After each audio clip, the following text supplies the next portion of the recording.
Moving to the next part of respiration, that is the mechanism of respiration. Okay, last two part of ವಿಡಿಯೋದಲ್ಲಿ ನಾವು what is respiration, what is cellular respiration, and how plant to breathe. Then next one, the types of respiration. Okay ಇದಿಷ್ಟೆಲ್ಲ ಕಲ್ತ್ಕೊಂಡ್ಮೇಲೆ next one ರೆಸ್ಪಿರೇಷನ್ನು ಯಾವ್ಯಾವ ಥರ ನಡೆಯುತ್ತೆ, single ಸ್ಟೆಪ್ಪಲ್ಲಿ ಆಗುತ್ತಾ? ಆಗಲೇ ನಾವು ಎಂಜಮ್ಯಾಟಿಕ್ ಪ್ರೋಸೆಸ್ ಅಂತ ಹೇಳಿದ್ವಿ. Is there any different steps or different phases in the respiration? Is there any difference between aerobic and anaerobic respiration? Is all are the phases or steps which are takes place in the aerobic respiration ಅವರೆಲ್ಲ ಅನಏರೋಬಿಕ್ ರೆಸ್ಪಿರೇಷನಲ್ಲೂ ಕೂಡ ನಡೆಯುತ್ತಾ ಅನ್ನೋದನ್ನ ತಿಳ್ಕೊಳ್ಳೋದೇ the mechanism of respiration. Okay, in this part of video, we are going to learn about the mechanism of respiration. Mechanism of respiration ಅಲ್ಲಿ ಎಷ್ಟು steps ಇದೆ respiration ಅಲ್ಲಿ, ಆ ರೆಸ್ಪಿರೇಷನ್ ಸ್ಟೆಪ್ಸ್ ಅಲ್ಲಿ ಈಚ್ ಒನ್ ನಾವು ಡಿಸ್ಕಸ್ ಮಾಡ್ತಾ ಹೋಗ್ತೀವಿ. ವೆರಿ ಇಂಪಾರ್ಟೆಂಟ್ ಬೋರ್ಡ್ ಎಕ್ಸಾಮ್ಗೆ 5 ಮಾರ್ಕ್ಸ್ಗೆ ಆ್ಯಂಡ್ ಆಲ್ಸೋ ಫಾರ್ ಕಾಂಪಿಟೇಟಿವ್ ಎಕ್ಸಾಮ್ಗೆ very very important topic respiration ಅಲ್ಲಿ. ಅಂದರೆ it is mechanism of respiration. What is the respiration? It's a oxidation reaction in which the food is break down into smaller ones to release energy. So it is exothermic ಅಂತ ಎಲ್ಲ ತಿಳ್ಕೊಂಡಿದ್ದೀವಿ. Okay, this respiration takes place in three steps. In aerobic respiration ಬಂದ್ರೆ it is takes place in the 3 step. ಅವು ಯಾವ್ಯಾವ ಅಂತ ನೋಡೋಣ. The pathways of respiration it takes place in 2 way. ಒಂದು pentose phosphate pathway anta. It's a multifunctional pathway in which the reduced power, the NADPH2 ಏನಿದೆ ಅಲ್ವಾ, it serves as a hydrogen donor ಮತ್ತೆ electron donor in a number of reductive biosynthetic pathways, especially of fatty acid and steroids. ಆ ಒಂದು ಇದನ್ನ PPP ಅಥವಾ pentose phosphate pathway ಅಂತ ಕರಿತೀವಿ. In detail ನಾನು ನಿಮಗೆ ನೀಟ್ ಕಾರ್ನರ್ ಅಲ್ಲಿ ಇದು ಹೇಳ್ಕೊಡ್ತೀನಿ. Next one in the common pathway ಅಂತ ಅಂದ್ರೆ in this there are 3 steps. The first one is glycolysis, which takes place only in the it is the common pathway for aerobic and anaerobic respiration ಅಲ್ಲಿ. Second one Krebs cycle, ಆಮೇಲೆ last one transport electron transport ಅಥವಾ terminal oxidation. Okay, these two are only present in aerobic respiration, not in the anaerobic respiration. The common pathway in the anaerobic respiration is glycolysis, and the glycolysis, Krebs cycle, and electron transport of the terminal oxidation are the 3 different steps or the different modes of steps in the aerobic respiration. The aerobic respiration main ಆಗಿ concentration ಮಾಡ್ತೀವಿ, ಯಾಕಂದ್ರೆ the chapter it self ಏನ್ ಹೇಳುತ್ತೆ, respiration ಇನ್ plants ಅಂತ ಹೇಳೋದ್ರಿಂದ the plants ಅಲ್ಲಿ aerobic respiration ನಡೆಯುತ್ತೆ. Okay, in this part of video ನಾನು ಒಂದು ಫಸ್ಟ್ ಸ್ಟೆಪ್ ನ ತಗೊಂಡಿದ್ದೀನಿ, that is glycolysis, which common pathway for both aerobic ಮತ್ತೆ ಅನಏರೋಬಿಕ್ ರೆಸ್ಪಿರೇಷನ್ ಅಲ್ಲಿ. ನೋಡಿ, ತ್ರೀ ಸ್ಟೆಪ್ಸ್ ಇದೆ ಏರೋಬಿಕ್ ರೆಸ್ಪಿರೇಷನ್ ಅಲ್ಲಿ. The first one which takes place in the cytoplasm, ಅದು ಗ್ಲೈಕಾಲಿಸಿಸ್. ಅದಾದ್ಮೇಲೆ the end product of glycolysis is ಪೈರುವಿಕ್ acid ಅಥವಾ pyruvate ಅಂತ ಕರಿತೀವಿ. It enters into the anaerobic pathway or fermentation, where it produces alcohol ಅಥವಾ ethyl alcohol ಮತ್ತೆ lactic acid ನ produce ಮಾಡುತ್ತೆ. ಇನ್ನು ಏರೋಬಿಕ್ ರೆಸ್ಪಿರೇಷನ್ ಅಂದ್ರೆ in the presence of oxygen it enters into the ಮೈಟೋಕಾಂಡ್ರಿಯಾಗೆ ಎಂಟ್ರಿ ಆಗಿ ಅಲ್ಲಿ it produces ATP and releases carbon dioxide. ಇದಿಷ್ಟು ದ ಮೆಕ್ಯಾನಿಸಮ್ ಆಫ್ ಪಾತ್ವೇ ಆಗೋದು. The first step, glycolysis, takes place in cytoplasm, and also the fermentation or anaerobic respiration also takes place in the cytoplasm, because ಅದು anaerobic respiration ಆಗೋದು most of the prokaryote ಆಗಿರೋದ್ರಿಂದ where the cell membrane are absent. ಹಾಗಾಗಿ in the presence of oxygen ಆದರೆ the pyruvate enters into the mitochondria. ಎಲ್ಲಿಗೆ entry ಆಗುತ್ತೆ? ಮೈಟೋಕಾಂಡ್ರಿಯಾದಲ್ಲಿ. the last 2 steps, Krebs cycle ಮತ್ತೆ electron transport system, ಅವೆರಡೂ ಮೈಟೋಕಾಂಡ್ರಿಯಾದಲ್ಲಿ ನಡೆಯುತ್ತೆ. Okay, ಈ part ಅಲ್ಲಿ ನಾನು ಮೇನ್ ಆಗಿ ಯಾವ್ದು ತಗೊಳ್ತೀನಿ? Glycolysis. The first very important step in the respiration, that is glycolysis. ಇಲ್ಲಿ ನಾವು ಗ್ಲೈಕಾಲಿಸಿಸ್ ಅಂದ್ರೇನು ಮತ್ತೆ different steps involved in the glycolysis At the end of the glycolysis, what is the end product of glycolysis? ಮತ್ತೆ ಅದಲ್ದೇನೆ what are the end products ಅಥವಾ ಎಷ್ಟು ATP produce ಆಯಿತು ಅಂತ ತಿಳ್ಕೊಳ್ತೀವಿ. Very very important for 5 marks. ಅದಲ್ಲದೆ competitive exams ಅಲ್ಲಿ ಇದ್ರಲ್ಲಿ ಬರೋ ರಿಯಾಕ್ಷನ್ಸ್ ಕೂಡ ಕೇಳ್ತಾರೆ. ಗ್ಲೈಕಾಲಿಸಿಸ್ ಏನು? ಗ್ಲೈಕಾಲಿಸಿಸ್ ಅಂದ್ರೆ ಗ್ಲೈಕೋ ಅಂದ್ರೆ ಇಟ್ಸ್ ಎ ಶುಗರ್. ಗ್ಲೈಕೋ ಅಂದ್ರೆ ಏನು? ಶುಗರ್. ಲೈಸಿಸ್ ಅಂದ್ರೆ ಗೊತ್ತಿದೆ ನಮಗೆ, break down. The breakdown of sugar is called glycolysis. Breakdown of sugar is called glycolysis. ಈ ಗ್ಲೈಕೋಲಿಸಿಸ್ ಹೇಳೋಕೆ ಅಂತ ಮುಂಚೆ ನಾವು ಫೋಟೋಸಿಂಥಸಿಸ್ ಅಲ್ಲಿ ಹೋದ್ರೆ, the photosynthesis end product is sucrose. ಹೌದಲ್ವಾ? the fructose ಅಥವಾ sucrose. Fructose ಮತ್ತೆ sucrose ಅಥವಾ fructose are the end products. They converted into simple sugar, that is glucose. Simple food, that is glucose, enters into the respiration where it releases the ATP. ಹೇಗೆ ಈ glucose it breaks at a simple sugar, it breaks down into a 2 molecules of pyruvic acid. ಹಾಗೆ ಹೆಂಗೆ convert ಆಗುತ್ತೆ ಅನ್ನೋದನ್ನ ಹೇಳುತ್ತೆ glycolysis. The lysis and the breakdown of glucose or breakdown of sugar is called glycolysis. Okay, it's an anaerobic part of respiration. Anaerobic ಅನ್ನೋದಕ್ಕಿಂತ it is common for both aerobic and anaerobic respiration. Glycolysis is common for both aerobic and anaerobic respiration. It's an oxidation of one molecule of glucose into 2 molecules of pyruvic acid. ಈಗ glucose ಎಷ್ಟು molecule, ಎಷ್ಟು carbon molecule ದಪ್ಪ? 6 carbon compound. it breaks into 2 molecules ಅಂದ್ರೆ it cleaves into 2 ಅಂತ ಅಂದ್ರೆ ಒಂದು pyruvic acid, ಇನ್ನೊಂದು pyruvic acid ಅಂದ್ರೆ the pyruvic acid contain how many carbons? Okay, it is 3 carbon compound. ಎಷ್ಟು carbon compound pyruvic acid? 3 carbon compound. The 6 carbon containing glucose undergo oxidation to produce. ಇಲ್ಲಿ ಆಗುವಂಥದ್ದು partial oxidation, complete oxidation ಆಗಲ್ಲ. Complete oxidation ಆಗೋದು ಕ್ರೆಬ್ಸ್ cycle ಅಲ್ಲಿ. Okay, here the partial oxidation of a partial incomplete oxidation of glucose into 2 molecules of pyruvic acid is called glycolysis. The glycolysis is the first step of cellular respiration and takes place in the cytosol or cytoplasm. The cell anta andmele it consists of the 2 main things: a outer membrane, plasma membrane, cell wall irutte. Then the central one is the nucleus, in which central one animal cell alliddre the peripheral towards one side irutte in the plant cell, and the liquid part of the cell is called cytoplasm. ಏನಂತ ಕರಿತೀವಿ ಇದನ್ನ? liquid part na cytosol ಅಥವಾ cells ಅಥವಾ cytoplasm ಅಂತ ಕರಿತೀವಿ. ಇದರಲ್ಲಿ ನಡೆಯುತ್ತೆ glycolysis. where the glycolysis takes place in the cytoplasm. ಇದು ಕೂಡ ಕೇಳ್ತಾರೆ 1 ಮಾರ್ಕ್ಸ್ ಇನ್ ಕಾಂಪಿಟೇಟಿವ್ ಅಥವಾ ಬೋರ್ಡ್ ಎಕ್ಸಾಮ್ ಇದ್ದು. The site of the glycolysis is ಎಲ್ಲಿ ನಡೆಯುತ್ತೆ? In the cytoplasm. Because of it takes place in the cytoplasm, it is common for both aerobic organism and anaerobic organisms.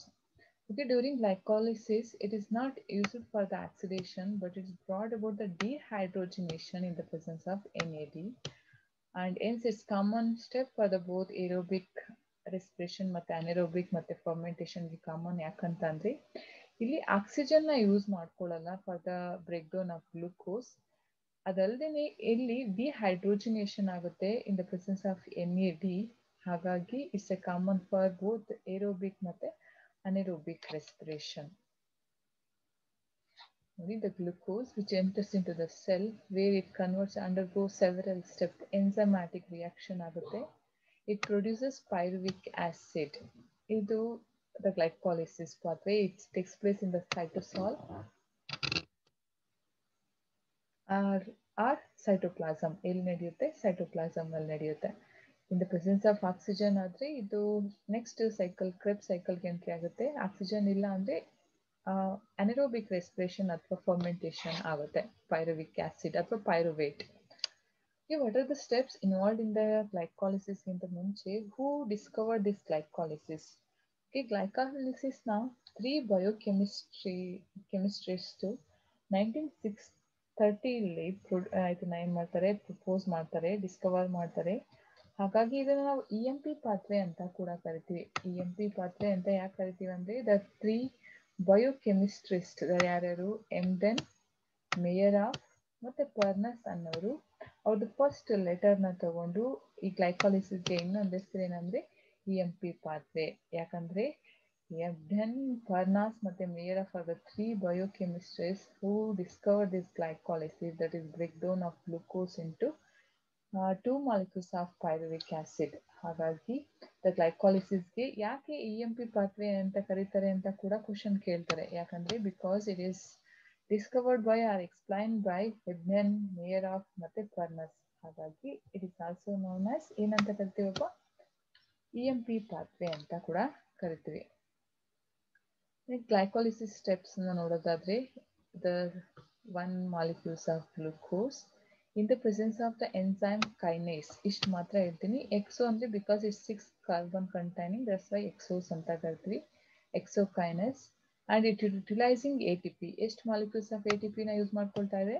1 molecule of ATP in the presence of kinase. It produces glucose 6-phosphate.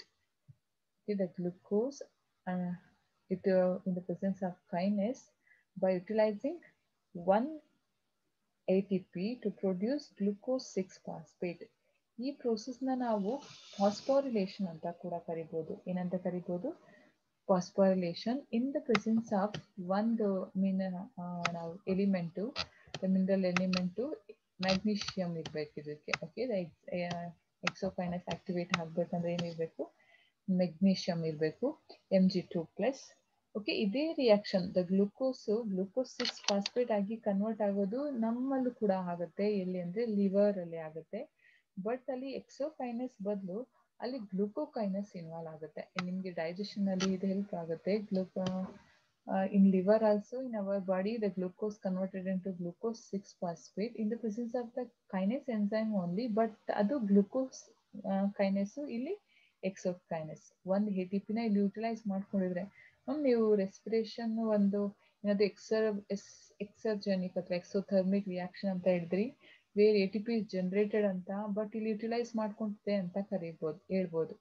Okay, ಈ utilise ಮಾಡ್ಕೊಳ್ಳೋದ್ರಿಂದ ಇದಿಷ್ಟು ಫೇಸ್ನ ನಾವು ಏನಂತ ಕರಿತೀವಿ ಅಂದ್ರೆ pay of face ಅಂತ ಕರಿತೀವಿ, ಅಥವಾ ಪ್ರಿಪ್ರೇಟರಿ ಫೇಸ್ ಅಂತ ಕರಿತೀವಿ. ಏನಂತ ಕರಿತೀವಿ ಅದನ್ನ? ಪ್ರಿಪ್ರೇಟರಿ ಫೇಸ್ ಅಂತ ಕರಿತೀವಿ. Where it prepares for the next step. ಏನನ್ನ ಪ್ರೊಡ್ಯೂಸ್ ಮಾಡೋಕ್ಕೆ, ATP ನ ಪ್ರೊಡ್ಯೂಸ್ ಮಾಡೋಕ್ಕೆ ಪ್ರಿಪೇರ್ ಆಗ್ತಿರುತ್ತೆ. ಹಾಗಾಗಿ ಇಟ್ ಯುಟಿಲೈಸಸ್ ದ ATP ನ ಏನು ಮಾಡ್ಕೊಳುತ್ತೆ? ಯುಟಿಲೈಸ್ ಮಾಡುತ್ತೆ in the preparatory phase. Preparatory phase ಅಲ್ಲಿ ಎಷ್ಟು ಸ್ಟೆಪ್ ಇರುತ್ತೆ? 3 ಸ್ಟೆಪ್. ಇದೊಂದು ಫಸ್ಟ್ ಸ್ಟೆಪ್, ಸೆಕೆಂಡ್ ಒನ್, ಇದು ಥರ್ಡ್ ಸ್ಟೆಪ್. ಇದು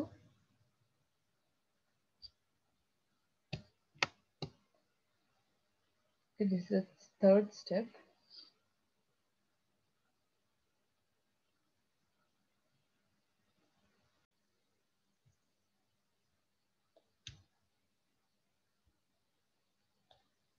Okay, this is the third step and the fourth step this is, and in between these two is the fifth step. Okay, the first step ali the glucose is converted into glucose 6-phosphate in the presence of the kinase enzyme and by utilizing 1 ATP. Is ATP 1 ATP. Then this glucose 6-phosphate in the presence of isomerase. What is isomerase andre gottide? adradu ಇದನ್ನ mirror image ಆಗಿ convert ಮಾಡುತ್ತೆ. This glucose 6-phosphate is converted into fructose 6-phosphate and again this fructose 6-phosphate utilizing another molecules, second one ಇದು one more ATP utilise ಮಾಡಿಕೊಂಡು in the presence of the kinase. ಎಲ್ಲೆಲ್ಲಿ ATP ನ utilise ಅಥವಾ synthesise ಮಾಡುತ್ತೋ ಅಲ್ಲಿ ಯಾವ enzyme ಇರುತ್ತೆ ಅಂತ ನೆನಪಿಟ್ಕೊಳ್ಬೇಕು? Kinase. Okay, the kinase enzyme ನ ಯೂಸ್ ಮಾಡಿಕೊಂಡು it produces fructose 1,6-biphosphate. Phosphorylation reaction ಆಗುತ್ತೆ. ನೆಕ್ಸ್ಟ್ ಒನ್ ಇದು ಐಸೋಮರೈಸೇಷನ್ ರಿಯಾಕ್ಷನ್, ಮತ್ತೆ ಫಾಸ್ಫಾರಿಲೇಷನ್ ರಿಯಾಕ್ಷನ್. ಇದು ಸೆಕೆಂಡ್ ಫಾಸ್ಫಾರಿಲೇಷನ್ ರಿಯಾಕ್ಷನ್. ಅದಾದ್ಮೇಲೆ ಏನ್ ಫಾರ್ಮೇಶನ್ ಆಗುತ್ತೆ? ಫ್ರಕ್ಟೋಸ್ 1,6-ಡೈಫಾಸ್ಫೇಟ್ ಅಥವಾ ಬೈಫಾಸ್ಫೇಟ್ ಆದ್ಮೇಲೆ ಸ್ಪ್ಲಿಟಿಂಗ್ ಆಗುತ್ತೆ in the presence of the enzyme aldolase. ಯಾವ ಎನ್ಸೈಮ್ ಇಂದ? Aldolase. The enzyme is cleavage enzyme ಅಂತ ಕೂಡ ಕರಿತೀವಿ, ಅಥವಾ lysis. The process is called lysis. Lysis ಅಂದ್ರೆ ಏನಪ್ಪ, ಬ್ರೇಕ್ ಡೌನ್ ಆಗೋದು. ಫ್ರಕ್ಟೋಸ್ 1,6 ಫಾಸ್ಫೇಟ್ ಎಷ್ಟು ಕಾರ್ಬನ್ ಇರೋದು ಇಲ್ಲಿವರೆಗೂ, ಅದು 6 ಕಾರ್ಬನ್ ಇರೋ compound. In the presence of the enzyme that is aldolase enzyme ಇಂದ it cleave into 3 triose sugars. ನೀವು ಇಲ್ಲಿಗೆ ಬಂದಾಗ ನೀವು ಎಲ್ಲಿ ಹೋಗ್ಬೇಕಂತ ಅಂದ್ರೆ C4 ಅಥವಾ C3 ಸೈಕಲ್ಗೆ ಹೋಗಿ, ಕ್ಯಾಲ್ವಿನ್ ಸೈಕಲ್ನ ಒಂದ್ಸಲ ಇಮ್ಯಾಜಿನ್ ಮಾಡ್ಕೊಳ್ಳಿ. ವೇರ್ ದ ಐಸೋಮರೇಸ್ ಫಾರ್ಮೇಶನ್ ಆಗುತ್ತೆ. ಯಾವ್ದಂದ್ರೆ ಗ್ಲಿಸರಾಲ್ಡಿಹೈಡ್ 3 ಫಾಸ್ಫೇಟ್, ಇನ್ನೊಂದು ಡೈಹೈಡ್ರಾಕ್ಸಿ ಅಸಿಟೋನ್ ಫಾಸ್ಫೇಟ್. ಈ ಗ್ಲಿಸರಾಲ್ಡಿಹೈಡ್ 3 ಫಾಸ್ಫೇಟ್ನ ನಾವು ಫಾಸ್ಫೋಗ್ಲಿಸರಾಲ್ಡಿಹೈಡ್ ಅಂತ ಕೂಡ ಕರಿತೀವಿ. ಏನಂತ ಕರಿತೀವಿ? ಫಾಸ್ಫೋಗ್ಲಿಸರಾಲ್ಡಿಹೈಡ್. ಅದನ್ನ ನಾವು ಏನಂತ ರೆಪ್ರೆಸೆಂಟ್ ಮಾಡ್ತೀವಿ? PgAl ಅಂತ ಹೇಳ್ತಾ ಇದ್ವಿ ಅಲ್ವಾ, ಫಾಸ್ಫೋಗ್ಲಿಸರಾಲ್ಡಿಹೈಡ್. ಅದ್ರದ್ದು ಐಸೋಮರ್ಸ್ ಎಷ್ಟು ಮಾಲಿಕ್ಯೂಲ್ಸ್ ಆಫ್ PgAl ಫಾರ್ಮೇಶನ್ ಆಗಿದೆ ಈಗ? 2 ಮಾಲಿಕ್ಯೂಲ್ಸ್ ಆಫ್ PgAl. ಅದರಲ್ಲಿ ಒಂದು ಇಟ್ ಐಸೋಮರ್ಸ್ ಕಾಲ್ಡ್, ಐಸೋಮರ್ ಅಂದ್ರೆ ಅದ್ರ ಮಿರರ್ ಇಮೇಜ್, ಅದು ಹಾಗೆ ಕನ್ವರ್ಟ್ ಆಗುತ್ತೆ. ಅದೇ ಅದಂದ್ರೆ ಡೈಹೈಡ್ರಾಕ್ಸಿ ಅಸಿಟೋನ್ ಫಾಸ್ಫೇಟ್. ಯಾವ ಫಾರ್ಮ್ ಅದು? Dihydroxy acetone phosphate, DHAP. Okay, ನಿಮ್ಗೇನಾದ್ರು ಫಾಸ್ಟ್ ಅನ್ಸಿದ್ರೆ ಸ್ವಲ್ಪ ಅದು ಸ್ಪೀಡನ್ನ ಕಮ್ಮಿ ಮಾಡಿಕೊಂಡು ಕೇಳ್ಬೋದು. ಓಕೆ, DHAP ದಿ ಹೈ ಹೈಡ್ರಾಕ್ಸಿ ಅಸಿಟೋನ್ ಫಾಸ್ಫೇಟ್ ಆಗಿ ಕನ್ವರ್ಟ್ ಆಗುತ್ತೆ. ಇಲ್ಲಿ ಫ್ರಕ್ಟೋಸ್ 1,6 ಫಾಸ್ಫೇಟ್ ಏನಿರುತ್ತಲ್ವಾ, the 6 carbon compound, in the presence of the cleavage enzyme called aldolase, it produces 2 molecules of PgAl, phosphoglyceraldehyde ಅಂತ ಕೂಡ ಕರಿತೀವಿ, ಮತ್ತೆ ಗ್ಲಿಸರಾಲ್ಡಿಹೈಡ್ 3 ಫಾಸ್ಫೇಟ್ ಅಂತ ಕೂಡ ಹೇಳ್ಬೋದು ಅದನ್ನ. It converted into its isomer called dihydroxy acetone phosphate. ಇವನ್ನ ಟ್ರಯೋಸ್ ಫಾಸ್ಫೇಟ್ಸ್ ಅಂತ ಹೇಳಿದ್ವಿ, ನೆನಪಿದೆ ಅಲ್ವಾ? ಕ್ಯಾಲ್ವಿನ್ ಸೈಕಲ್ ಟ್ರಯೋಸ್ ಫಾಸ್ಫೇಟ್ಸ್ ಅಂತ. Okay, this triose phosphate interchange ಆಗುತ್ತೆ in the presence of the enzyme called isomerase. ಇದಿಷ್ಟು ದ ಫಸ್ಟ್ ಫೇಸ್. ಇಲ್ಲಿಂದ ಇಲ್ಲಿಗೆ ಏನಿದೆ ಅಲ್ವಾ, it's first phase, preparatory phase ಅಂತ ಕರಿತೀವಿ. ಇಲ್ಲಿ 2 ಮಾಲಿಕ್ಯೂಲ್ಸ್ ಆಫ್ ATPನ ಅದೇನ್ ಮಾಡ್ಕೊಂಡಿದೆ? ಯುಟಿಲೈಸ್ ಮಾಡ್ಕೊಂಡಿದೆ. ಎಷ್ಟು ಮಾಲಿಕ್ಯೂಲ್ ಆಫ್ ATPನ? 2 molecules of ATPನ it is utilized for the synthesis for the first phase.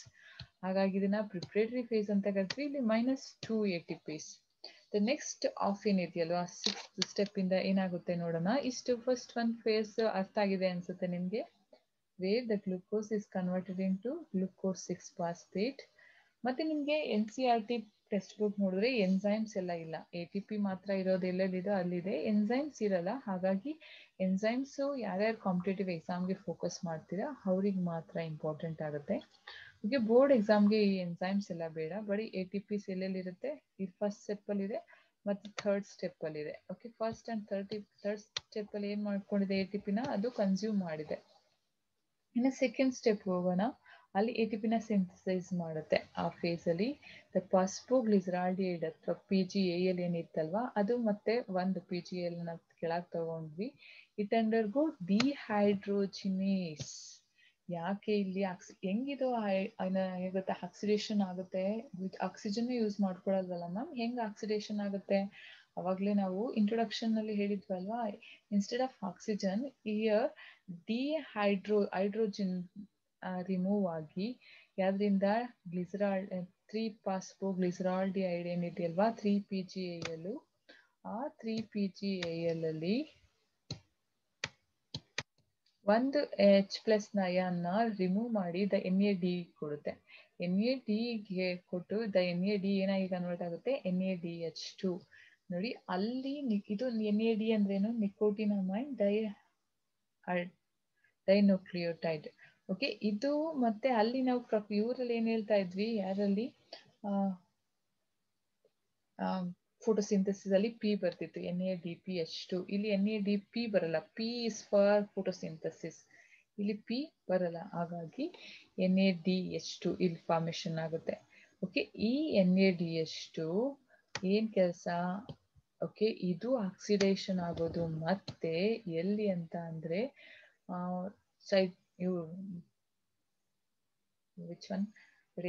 Mitochondria ಅದರಲ್ಲಿ ಮ್ಯಾಟ್ರಿಕ್ಸ್ ಒಳಗೆ ಅದು ರೆಡ್ಯೂಸ್ ಆಗಿ ATPನ ರಿಲೀಸ್ ಮಾಡೋಕೆ ಹೆಲ್ಪ್ ಮಾಡುತ್ತೆ. ಒಂದು NADH2 3 ATPsನ ಪ್ರೊಡ್ಯೂಸ್ ಮಾಡುತ್ತೆ. ಒಂದು NADH2 ಎಷ್ಟು ATPನ ಪ್ರೊಡ್ಯೂಸ್ ಮಾಡುತ್ತೆ? 3 ATPನ ಪ್ರೊಡ್ಯೂಸ್ ಮಾಡುತ್ತೆ. Later, the 3-phosphoglyceraldehyde converted into 1,3-diphosphoglycerate ಏನ ಪ್ರೊಡ್ಯೂಸ್ ಮಾಡುತ್ತೆ 1,3-diphosphoglycerate ನ ಪ್ರೊಡ್ಯೂಸ್ ಮಾಡುತ್ತೆ in the presence of a kinase. ಎಲ್ಲೆಲ್ಲಿ ATP ಸಿಂಥಸಿಸ್ ಆಗುತ್ತೋ ಅಥವಾ ಎಲ್ಲೆಲ್ಲಿ ATP ಪ್ರೊಡ್ಯೂಸ್ ಆಗುತ್ತೋ ಯುಟಿಲೈಸ್ ಮಾಡ್ಕೊಳ್ಳುತ್ತೋ ಅಲ್ಲಿ ಆ ಎಂಜೈಮ್ ಇರುತ್ತೆ ಕೈನೇಸ್ ಎಂಜೈಮ್.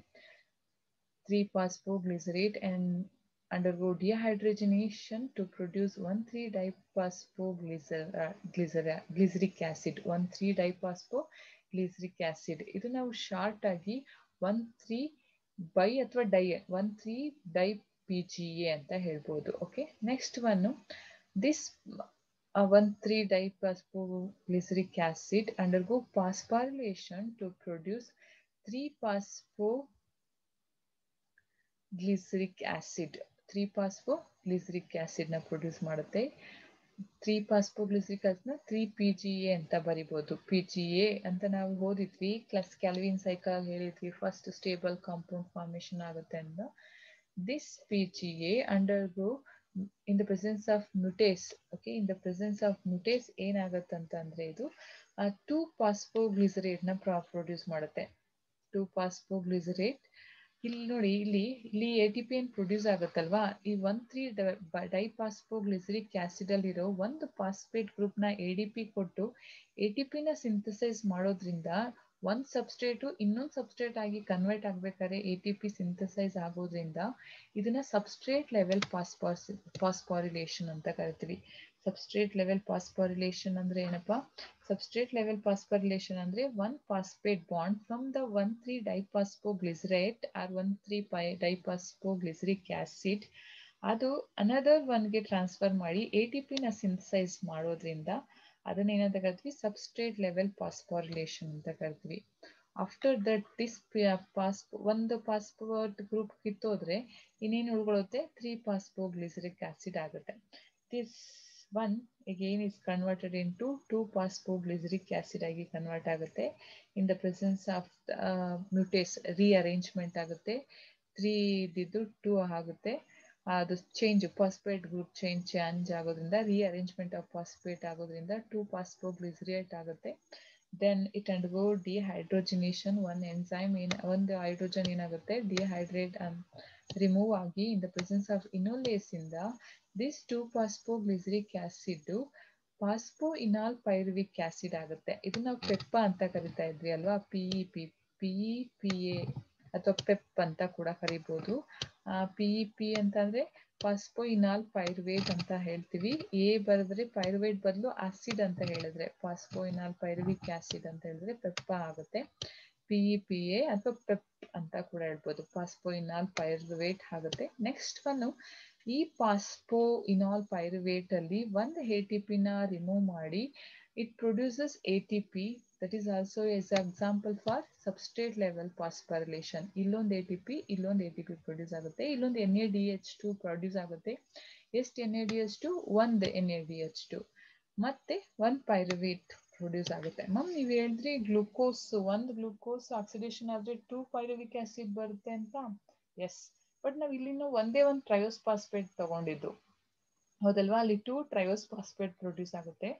ಒಂದೇ ಒಂದು ಟ್ರಯೋಸ್ ಫಾಸ್ಫೇಟ್ ಏನಾದರೂ ಲೈಸಿಸ್ ಆದರೆ ಬ್ರೇಕ್ ಡೌನ್ ಆದರೆ it produces 1 ಪೈರುವಿಕ್ acid, another one produces 1 more pyruvic acid. So 2 pyruvic acid, 2 NADH2, ಇಲ್ಲಿ 2 ATP ಬರುತ್ತೆ, ಇಲ್ಲಿ 2 ATP ಬರುತ್ತೆ. ಹಾಗಾದ್ರೆ ಎಷ್ಟು ATP ಆಯ್ತು? 4 ATP ಇಲ್ಲಿ ಪ್ರೊಡ್ಯೂಸ್ ಆಯ್ತು. ಮತ್ತೆ ಒಂದು NADH2 3 ATP ನ ಪ್ರೊಡ್ಯೂಸ್ ಮಾಡಿದ್ರೆ 3 into 2 ಎಷ್ಟಾಗುತ್ತೆ? 6. 6 plus 4 ಎಷ್ಟಾಗುತ್ತೆ? 10 ಆಗುತ್ತೆ. 10 ATP ಪ್ರೊಡ್ಯೂಸ್ ಆಯ್ತು. But in the previous phase ಏನಿತ್ತಲ್ವಾ, ಯಾವ್ದಾದ್ರು ಪ್ರೀವಿಯಸ್ ಫೇಸ್, ದಿಸ್ ಫೇಸ್ ಎಷ್ಟು ATP ನ ಲಾಸ್ ಮಾಡ್ಕೊಂಡಿತ್ತು? 2 ATP ನ ಲಾಸ್ ಮಾಡ್ಕೊಂಡಿದ್ರಿಂದ -2 ಆದ್ರೆ the net gain ATP in the glycolysis ಎಷ್ಟಪ್ಪ? 8 ATPs ಬರುತ್ತೆ. ಇದನ್ನ ಕೇಳ್ತಾರೆ, very important one. How many ATPs are produced in the glycolysis? 8 ATPs. ಅದರಲ್ಲಿ 2 ATPs ಪ್ರಿಪರೇಟರಿ ಫೇಸ್ ಅಲ್ಲಿ ಲಾಸ್ ಆಗುತ್ತೆ. ಇನ್ನು ಪೇ ಆಫ್ ಫೇಸ್ ಅಲ್ಲಿ ಎಷ್ಟು? 6 from the NADH2, the 2 NADH2 ಇಂದ 2 ATP from the substrate phosphorylation between 1,3-diphosphoglycerate to 3-phosphoglycerate ಇಂದ ಇನ್ನೊಂದು substrate level phosphorylation ಆಗುತ್ತೆ phosphoenol pyruvate ಇಂದ pyruvate ಆಗೋದು. ಓಕೆ, ಇದಿಷ್ಟು ದ ಗ್ಲೈಕೋಲಿಸಿಸ್ ಬಗ್ಗೆ. ಗ್ಲೈಕೋಲಿಸಿಸ್ ಅಲ್ಲಿ ಮತ್ತೆ ನಿಮಗೆ ಒಂದು ನಿಮಿಷ. ಗ್ಲೈಕಾಲಿಸಿಸ್ ಅಲ್ಲಿ ಮತ್ತೆ ನಿಮಗೆ ಇನ್ ಡಿಫ್ರೆಂಟ್ ಟೂ ಇದ್ರಲ್ಲಿ ಬರೋದು ಮತ್ತೆ ಅದ್ರದ್ದು ಹೇಳ್ಬಿಡ್ತೀನಿ ನೋಡಿ. ಇದ್ರಲ್ಲೇನೆ ಗ್ಲೈಕಾಲಿಸಿಸ್ ಅಲ್ಲಿ ನೋಡಿ ಅವಾಗಲೇ ಹೇಳಿದ್ವಲ್ಲ, 2 molecules ನ ಅದು ಏನ್ ಮಾಡುತ್ತೆ, ಪ್ರೊಡ್ಯೂಸ್ ಮಾಡುತ್ತೆ. ಇದು ನಿಮ್ಮ NCERT ಬುಕ್ ಅಲ್ಲಿ ಇರೋದು. The 1 molecules of glucose in the presence of magnesium, it utilizes ATP, and also in the presence of kinase it produces glucose 6-phosphate, and this undergo isomerization to produce fructose 6-phosphate. It undergo phosphorylation in the presence of magnesium and kinase enzyme to produce fructose 1,6-biphosphate. This fructose 1,6-biphosphate undergo cleavage or lysis in the presence of the enzyme aldolase. It produces 2 atriose phosphates called 3-phosphoglyceraldehyde and dihydroxyacetone phosphate. ಅವ್ರ ಎರಡೂ ಏನಾಗುತ್ತೆ, ಎರಡು ಒಟ್ಟೊಟ್ಟಿಗೆ ನಾವು ತೋರಿಸ್ಕೊಂತ ಹೋಗಿದ್ದೀವಿ ಇಲ್ಲಿ. This comes under here ಒಂದೇ ಒಂದು ಬಂದರೆ 3-phosphoglyceraldehyde. In the presence of the enzyme dehydrogenase, it produces 1,3-diphosphoglycerate, and again it undergo phosphorylation to produce phosphoglyceric acid.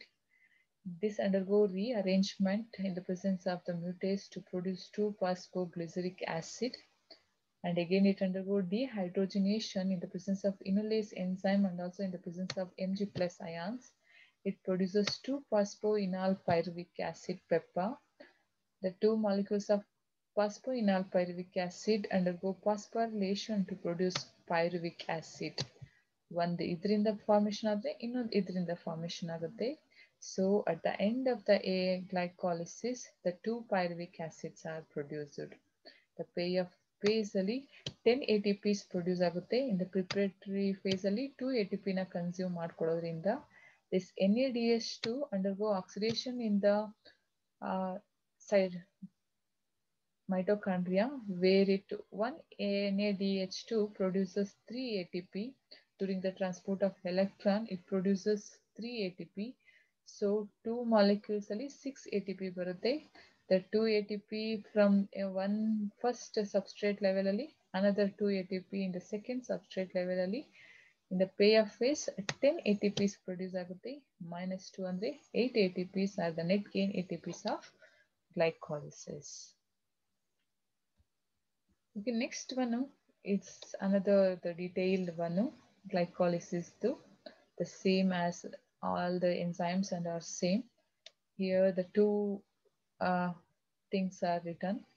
This dihydroxyacetone phosphate converted into its isomer, the same 3-phosphoglyceric acid agi. This 3-phosphoglyceric acid na ನಾವು ಕೆಳಗೆ ಬರ್ಕೊಳ್ತೀವಿ ಮತ್ತೆ ನಮ್ಮ convenient ಓದಕ್ಕೋಸ್ಕರ. Okay, ನೀವು ಯಾವ್ದಾದ್ರೂ ಬರಿಬೋದು. Better for the board exam ನೀವು NCERT book ಅಲ್ಲಿ ಇರೋದನ್ನ ಬರಿಬೇಕು. And at the end of the glycolysis, okay, the glycolysis in which the oxidation of 1 molecules of glucose, it produces product like this. 2 molecules of pyruvic acid ಬರುತ್ತೆ, 2 molecules of NADH2, and 4 ATPs are produced. Out of 4, the 2 are utilized in the payoff phase, and hence the 2 ATPs are the net gain ATPs. Okay, this completes the very important 5 marks question, that is mechanism of aerobic respiration only glycolysis. Okay, next part ali how to memorize the glycolysis in a simple way ಹೇಳ್ಕೊಡ್ತೀನಿ.